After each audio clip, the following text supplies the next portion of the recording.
बच्चों, ठेस इस कहानी में फिर से एक बार आपका स्वागत है। आज हम किसले इस पाठ्य पुस्तक से पाठ क्रमांक 7वां पढ़ने जा रहे हैं, जिसका शीर्षक है ठेस। ठेस इस कहानी का ये सेशन क्रमांक 2 है।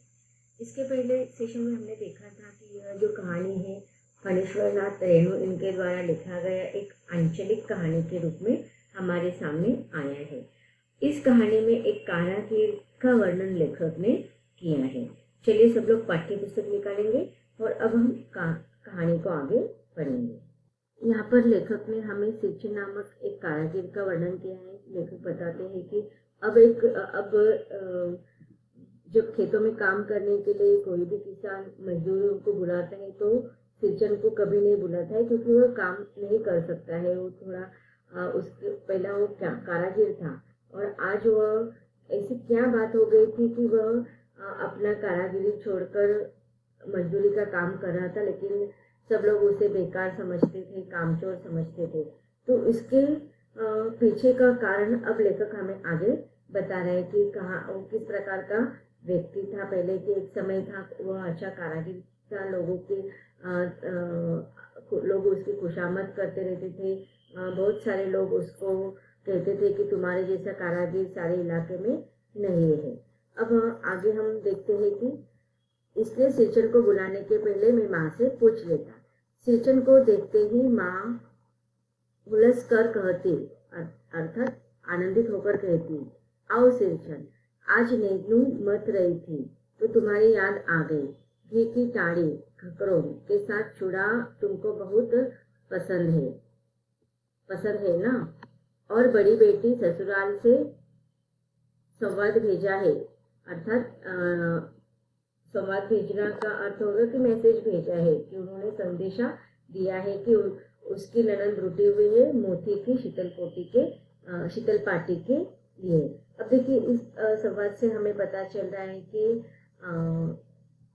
सिरचन ऐसा कारागिर था कि जिसके द्वारा जो भी वस्तुएं बनाई गई थी गांव के जो बेटियां होती थी उनके ससुराल में बहुत उसकी मांग रहती थी, क्योंकि अन्य गांवों में इस प्रकार की कारीगरी की गई वस्तुएं नहीं मिलती थी और इसीलिए सिरचन के द्वारा यह वस्तुएं मंगवाने के जिद उस गांव के बेटियों के ससुराल वाले करते थे। तो यही बात यहाँ पर लेखक ने हमें बताई है। सिरचन अपनी पनियाई जीभ को संभाल कर हंसता। तो इस बात से हमें पता चल रहा है कि उसे स्वादिष्ट भोजन बहुत ही अच्छा लगता था। तो जहाँ पर भी उसे स्वादिष्ट भोजन मिलता था तो वह अपने कारीगर के द्वारा जो भी वस्तुएं बनाई जाती थी उसको वहाँ पर बनाकर अच्छे से बना देता था। घी की सौंधी सुगंध सूंघ कर ही आ रहा हूँ भाभी, नहीं तो इस शादी ब्याह के मौसम में दम मारने की भी छुट्टी कहाँ मिलती है। तो एक समय ऐसा था कि उसके कारागिर की जो वस्तुएं बनाई जाती थी उसको बहुत ही मांग होती थी, इसी कारण उसके पास ज्यादा समय नहीं होता था। सिरचन जाति का कारागिर है, अर्थात वह बहुत ही अच्छा कारागिर था। एक एक मोती और पटेल को हाथ में लेकर बड़े जतन से उसकी कुच्ची बनाता, फिर कुच्चियों को रंगने से लेकर सुतली सुलझाने में पूरा दिन समाप्त। काम करते समय उसकी तन्मयता में जरा भी बाधा पड़ी कि गेहूं सांप की तरह फुंकार उठता, फिर किसी दूसरे से करवा लीजिए काम। सिरचन मुंहजोर है, कामचोर नहीं। अब देखिए यहाँ पर उसके काम के प्रति जो लगन होती है इसका वर्णन किया गया है कि उसे अपने काम के प्रति बहुत ही स्नेह था और जितना उसे हो सकता था उतना ही वह काम करता था। अगर कोई भी उसके काम करते समय उसकी एकाग्रता को, उसकी तन्मयता में कोई भी बाधा या विघ्न डालता था, उसको बिल्कुल पसंद नहीं होता था। वो गुस्सा हो जाता था, क्रोधित हो जाता था और सामने वाले व्यक्ति को कहता था अगर तुम्हें नहीं कोई भी विघ्न डालने से अच्छा है कि तुम ये काम किसी और से करवा लो। भले ही वो कहता है कि मुंह चोर, अर्थात वह खाने के लिए बहुत ही ललकाने वाला व्यक्ति था, लेकिन कामचोर वो नहीं था। अपने काम के प्रति वह ईमानदार था। बिना मजदूरी के पेट भर भात पर काम करने वाला कारागिर। अब देखिए उसे जो वो कार्य करता था उसे मजदूरी के रूप में कोई पैसे रुपए ज्यादा नहीं देते थे। वह भले ही कोई प्यार से और स्वादिष्ट उसका मनपसंद खाना दे देता, वही उसके लिए उसका दाम होता था। बिना मजदूरी के, मतलब मजदूरी दिए बिना ही लोग उसे क्या करते थे, पेट भर अगर भात भी दे देते खाने के लिए तो भी वह अपना काम कर लेता था। दूध में कोई मिठाई न मिले कोई बात नहीं, किंतु बात में जरा भी झाल वह नहीं बर्दाश्त कर सकता। अब देखिए वह भले ही खाने में कोई मतलब उसे कंजूसी कर दे, खाने में जो भी भोजन उसे देते थे स्वादिष्ट भोजन, उसमें कोई भी स्वादिष्ट मतलब मिठाई में जो भी मिठाई उसे खिलवाते थे उसमें दूध कम होगा तो भी चलेगा, लेकिन बात में उसे किसी भी प्रकार के व्यंग या किसी भी प्रकार की बुरी बातें उसे अच्छी नहीं लगती थी। कोई भी बुरी बातें उसे कहते तो उसे गुस्सा आ जाता था। सिरचन को लोग चटोर भी कहते हैं।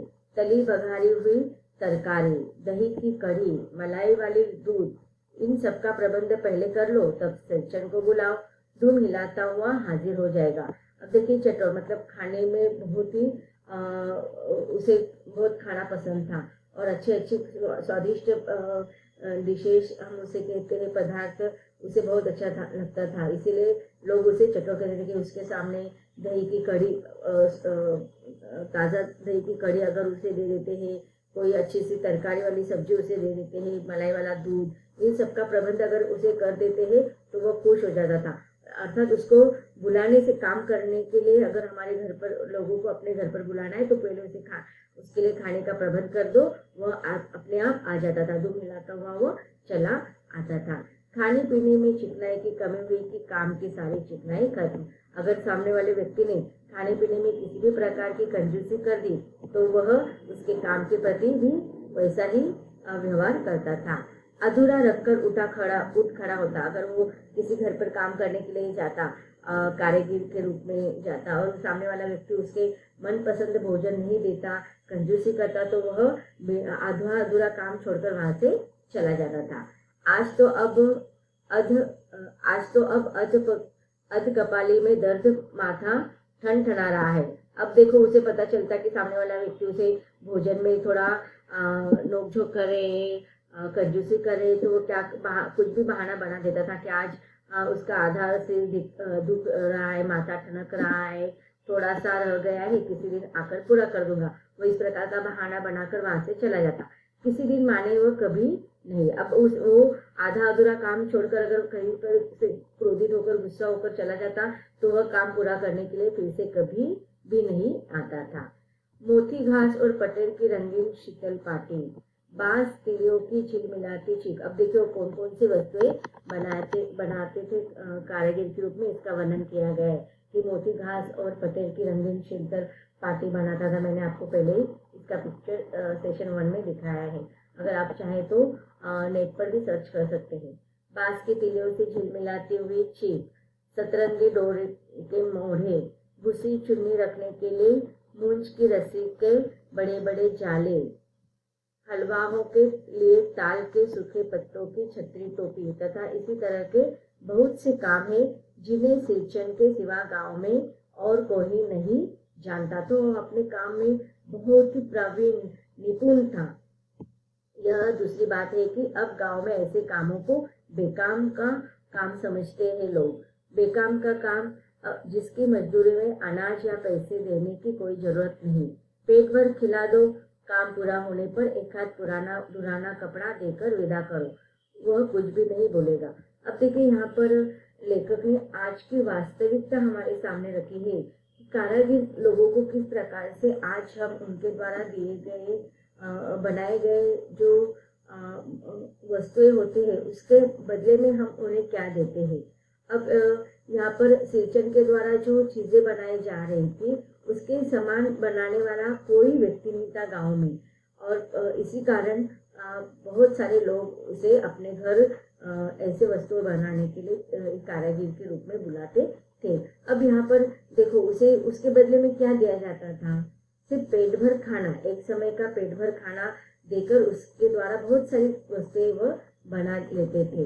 अब एक कारागिर के रूप में अगर हम देखते हैं तो यह बात सही है क्या? आप सोचिए, अगर आपको क्या लगता है, मैं आपसे अगर सवाल कर रही हूँ कि ऐसे कारागिर लोगों के द्वारा जो तरह तरह के कलाकृतियां बनाई जाती है, तो उनके मुबादला के रूप में हम पैसे या कुछ स्वादिष्ट भोजन दे देंगे, तो ये सही बात है या गलत? बिल्कुल गलत बात है। क्यों? क्योंकि देखो, कारागिर जो लोग होते हैं, उनके हाथों में, उनके पास जो कलाएं होती है, वो बहुत ही मूल्यवान होते हैं, अमूल्य होते हैं, उसकी कोई कीमत नहीं कर सकते हैं।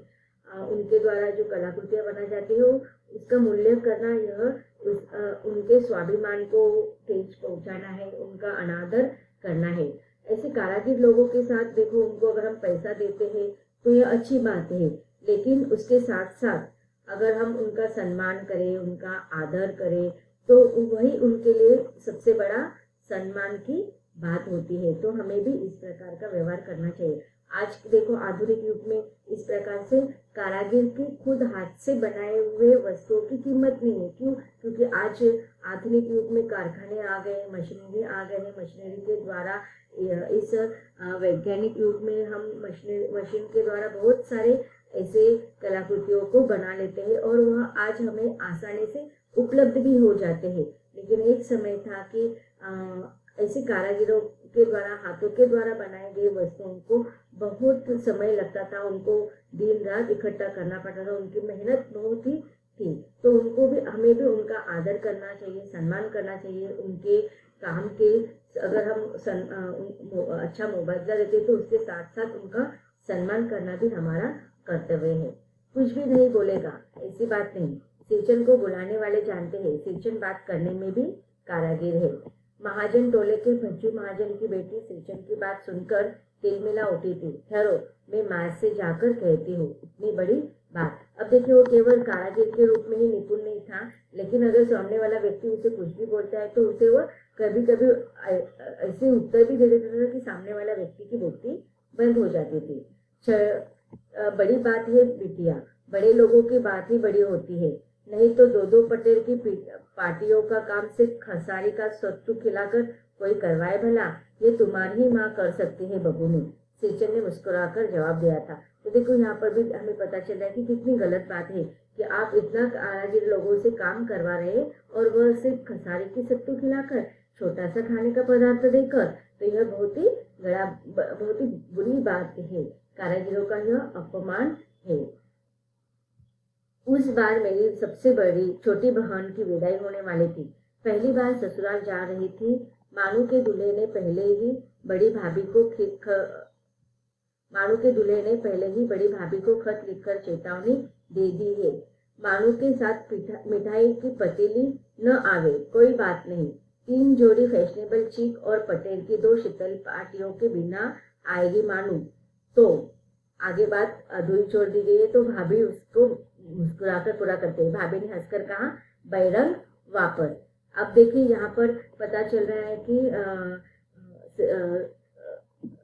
जो कलाकार जो है सिरचन, उसके द्वारा बनाए गए जो वस्तुएं थी, वह भले ही ससुराल वाले बिटिया के उस गांव के जितने भी बिटिया के ससुराल में यह कारागिर के द्वारा, सिरचन के द्वारा बनाई गई वस्तु भेजी जाती थी, उसकी मांग बार बार की जाती थी। और इसीलिए कहते हैं कि देखो, यहाँ पर लेखक ने बताया कि जो उनकी छोटी बहन थी, उसकी विदाई के समय 3 जोड़ी फैशनेबल चीक और पटेल की 2 शीतल पार्टियों की मांग की गई थी।